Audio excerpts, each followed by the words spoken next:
the previous battle plans, this has been Ralph's finest session. I mean, people just love the down and dirty, how to do it, stealth marketing. And Ralph is prepared to answer any questions. It's going to be a little slower paced session because we want to really get this information out to you. So I'm not going to take a lot of time up here, promoting it. Ralph Paglia. Thank you very much, Jim. Here we are on day 3, morning of day 3, and I gotta say, I've been to more of these internet battle plans, I think, Jim, than any of your other speakers. That's true.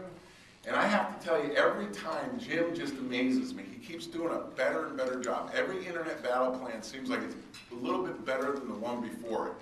Just when you think it can't get any better, and it gets better.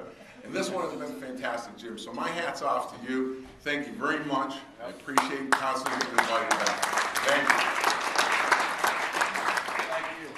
So today we're going to go over some. I'll just come right out and say it. We're going to talk about some dangerous tactics today. Now, I always like to kick off this session with a disclaimer. And here's the disclaimer. I have people I know in the business, good friends, who have lost their jobs using some of these tactics. So for those of you who are here who are sales managers, internet managers, marketing directors, before you do any of this stuff, sit down and have a heart-to-heart with your general manager.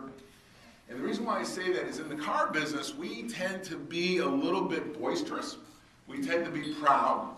We tend to state that we're very competitive, but sometimes we're not quite that competitive. We want to say we're competitive, but we might not have the stomach or the appetite for certain tactics that will cause other dealers to call your dealer principal and say, "What the hell are you doing?"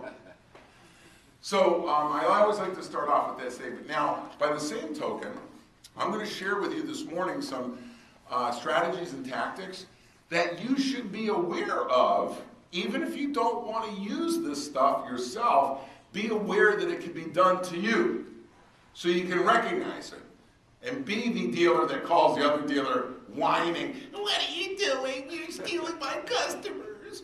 Okay, so if you want to be the whiny, sniveling little, never mind. I'm saying, if you want to defend yourself against hyper-competitive dealers in your market, this is a good session to learn what can be done. So I always like to kick this off by saying, now I'm going to share with you some stuff that's going on right now. Let me just ask, are there any Honda dealers from Massachusetts here?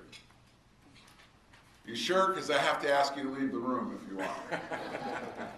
I'm serious. I'm going to share with you some current campaigns, and I'll tell you where some of these come from. In May, Scott Bertles, the general manager of Herb Chambers Honda in Seekonk, Massachusetts, called me up. I remember because I was driving my car in Phoenix. I have a Ford Expedition. And he was so fired up that I pulled into the parking lot of a shopping center so I could, park and not be distracted.